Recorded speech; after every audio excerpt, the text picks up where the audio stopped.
सुस्वागत है दोस्तों। बात करेंगे मौसम पूर्वानुमान अगले 24 से 48 घंटों के दौरान आपके इलाके में कैसा रहेगा मौसम, कहाँ पर होगी भारी बारिश, कहाँ पर रहेगा मौसम साफ, इसी के बारे में दर्शाने की कोशिश करने वाले हैं। सबसे पहले जो बारिश का सिलसिला चल रहा है, ये हमारे जो पूर्वी भारत का इलाका है यहाँ पर काफ़ी अच्छा चल रहा है, लेकिन जो हमारा पश्चिमी भारत का इलाका है यहाँ पर बारिश का सिलसिला कुछ कम है, यानी कि यहाँ पर ब्रेक मानसून कंडीशन जैसी स्थिति बनी हुई है। बात यह है कि यहाँ पर जो ट्रफ थी मानसून की, वो तराई के क्षेत्रों में शिफ्ट हो रही है, इसी कारण यहाँ पर बारिश में कमी देखने को मिल रही है। अगर बात करें बारिश की, तो सबसे पहले देख सकते हैं जो हमारे मौसमी सिस्टम का जो है उसका बात करते हैं। तो क्या है कि जो हमारे कभी भी कोई भी समंदर में, यानी कि हमारे बंगाल खाड़ी हो या अरब सागर का इलाका हो, इन क्षेत्रों में कहीं पर भी कोई भी अगर सिस्टम बनता है, चक्रवाती हवा का क्षेत्र, कम दबाव का क्षेत्र, गहरे कम दबाव का क्षेत्र और डिप्रेशन, डीप डिप्रेशन, ऐसा कुछ भी बनता है, इसके पास इतनी क्षमता होती है कि ये मानसून ट्रफ को अपनी तरफ खींच लेता है। यानी कि जिस रास्ते से गुजरता है वहाँ का जो मानसून ट्रफ होता है वो, यानी कि वो तराई में रहती है तो धीरे धीरे नीचे की तरफ सरक जाती है। और कभी कभी क्या होता है कि मानसून ट्रफ के पास भी इतनी शक्ति होती है कि कभी कभी वो अपने पास ही इसको खींच लेती है। इस तरह की भी संभावना रहती है, क्योंकि कोई भी मानसून सिस्टम बनता है कभी भी मानसूनी समय में तो वो ट्रफ के साथ ही चलता है, ट्रफ उसके पास पहुँच जाती है। कोई भी सिस्टम कभी बनता है तो ये हमेशा देखा गया है। इस बार क्या हुआ है कि राजस्थान के इलाकों में बारिश कम देखी गई है, हमारे जो गुजरात के इलाकों में बारिश कम देखी गई है। इसका मेन कारण ये है कि प्रभावी सिस्टम न बनना, क्योंकि आपने 2020 और 2019 में देखा होगा कि डीप डिप्रेशन तक मौसमी सिस्टम बने थे। जितने इंटेंस सिस्टम बनेंगे उतने पश्चिम दिशा तक आगे जाएंगे और उतने ही ज्यादा बारिश देखने को मिलेगी। इस बार अच्छी तरह से बेल मार्ग लो प्रेशर एरिया भी नहीं बना है तो 1 से 2 दिनों के लिए। जब पहले जो मौसमी सिस्टम बनते थे तो उसको डीप डिप्रेशन तक बनते थे, तो मध्य प्रदेश पर डिप्रेशन के क्षमता में रहते थे, तो वो राजस्थान तक बेल मार्ग लो प्रेशर एरिया या लो प्रेशर एरिया के मतलब कि कैटेगरी में पहुंच जाते थे, तो वहां पर बारिश काफी अच्छी होती थी। लेकिन इस समय इस तरह के हालात बिल्कुल भी नहीं है, मौसम पूरा तरह से बदल गया है, अजीब सा जो सिचुएशन हो गया है। यही आपको समझाना था। और एक कम दबाव का क्षेत्र जो है बनने वाला है बंगाल खाड़ी में, लेकिन उसका जो ट्रैक के बारे में अभी असमंजस और कसमकस चल रहा है, क्योंकि कुछ जो मॉडल दिखा रहे हैं वो दिखा रहे हैं पिछले वाला ट्रैक, यानी कि जो ये उड़ीसा से होते हुए झारखंड, मध्य प्रदेश और पूर्वी राजस्थान तक जाएगा। लेकिन जो हमारा कुछ मॉडल दिखा रहे हैं वो दिखा रहे हैं तटीय आंध्र प्रदेश होता हुआ ये मध्य महाराष्ट्र की तरफ जाएगा, उत्तरी मध्य महाराष्ट्र की तरफ।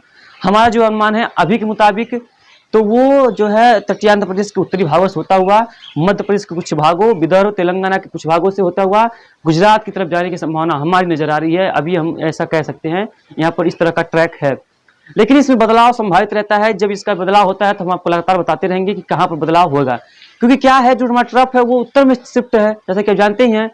तो ट्रफ क्या करती है, कभी कभी मौसमी सिस्टम को अपनी तरफ खींचती है। ये तटीय बनेगा तो तटीय आंध्र प्रदेश के आसपास ही, लेकिन इसका जो मूवमेंट होगा हो सकता है कि धीरे धीरे उत्तर की तरफ चला जाए और ट्रफ के लॉन्ग चला जाए, उसके बाद ये मध्य प्रदेश पर होता हुआ पश्चिम की तरफ बढ़ जाए। इस तरह की भी संभावना बन जाएगी। अगर ट्रफ नीचे नहीं आती है, यानी कि बहुत नीचे नहीं आएगी, उससे लो प्रेशर एरिया तक नहीं पहुंचेगी, मतलब कि उसका जो पश्चिमी सिरा है वो ज़्यादा नीचे नहीं आएगा, तो ये गुजरात की तरफ जाने की संभावना इसकी रहेगी। तो हम कह सकते हैं कि इसका अभी भी ट्रैक पूरी तरह से साफ नहीं है, असमंजस में चल रहा है। जब इसका ट्रैक साफ हो जाता है तो हम आपको लगातार अपडेट करते रहेंगे। लेकिन अभी के मुताबिक, आकलन के मुताबिक अभी इस तरह से लग रहा है कि ये इसका जो ट्रैक है जो हम बता रहे हैं वही रहने वाला है। लेकिन इसमें अगर बदलाव होने की संभावना है, क्योंकि जब लंबा अनुमान करते हैं ट्रैक के माध्यम से, इस 2021 का मानसून जो है वो बहुत अजीब बिहेव कर रहा है, तो वो हाल इसका हो सकता है। तो चलिए बात करते हैं मौसम का। तो जम्मू कश्मीर, गिलगित बाल्टिस्तान, मुजफ्फराबाद, लद्दाख के क्षेत्रों में कहीं कहीं पर हल्की तो कहीं कहीं पर मध्यम दर्जे की बारिश होगी, कई इलाकों में मध्यम से तेज वर्षा की संभावित है। कुछ आप लोग को आवाज सुनाई दे रहा होगा, ये है बारिश का आवाज। हमारे यहाँ यानी गोरखपुर में काफी अच्छी वर्षा हो रही है, कई दिनों से लगातार हो रही है, रुक रुक के कोई भी दिन ऐसा नहीं है जिस दिन बारिश ना होती हो यहाँ पर। तो वही हाल इस समय हो रहा है, इसमें काफी अच्छी वर्षा देखने को मिल रही है और काफी तगड़ी बारिश है, लेकिन बहुत तगड़ी है ये भी नहीं है, लेकिन फिर भी ठीक ठाक बारिश चल रही है अभी। हिमाचल प्रदेश, उत्तराखंड में कहीं कहीं पर हल्की वर्षा होगी, कहीं कहीं पर मध्यम दर्जे की बारिश देखने को मिलेगी, लेकिन बहुत ज्यादा वर्षा देखने को नहीं मिलेगी।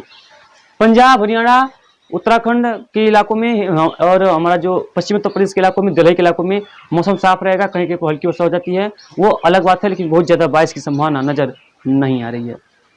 उसके बाद हम चलते हैं पश्चिमी मध्य प्रदेश के पश्चिमी उत्तर प्रदेश की तरफ। तो तराई का बेल्ट यहाँ पर बारिश दिखेगा, लेकिन जो हमारा निचला दक्षिणी क्षेत्र है यहाँ पर ये बारिश नहीं दिखेगा, यहाँ पर बारिश देखने को नहीं मिलेगी। यानी कि यहाँ पर बारिश का सिलसिला बिल्कुल नहीं देखने को मिलने वाला है। मौसम साफ रहेगा, शुष्क रहेगा, पश्चिमी हवाएं चलती रहेंगी और बादल भी यहाँ पर छाने की संभावना फिलहाल कम नजर आ रही है।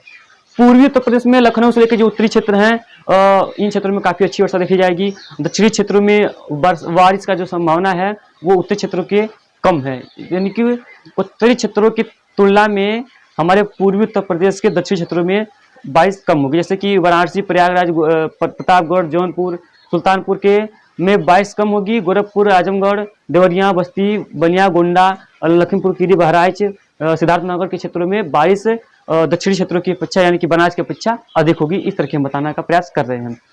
तो अभी लगभग 2 से 4 दिनों तक ये चलता रहेगा सिलसिला, यानी कि हम कह सकते हैं कि अगस्त के एंड तक यानी कि अगस्त के समापन तक लगभग 6 दिनों का बारिश का सिलसिला यहाँ पर चलेगा और कई इलाकों में झमाझम बारिश देखने को मिल सकती है। तो हम इसका अपडेट आपको लगातार देते रहेंगे।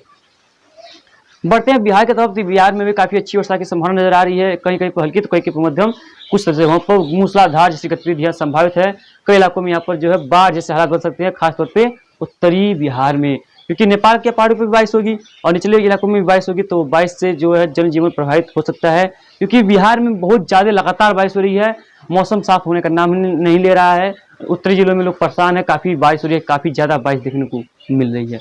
ये हमारा अगर चलता तो ये जो मौसम है गुजरात और राजस्थान की तरफ भेज देते, जहाँ पर इस समय अकाल या सूखा की स्थिति है।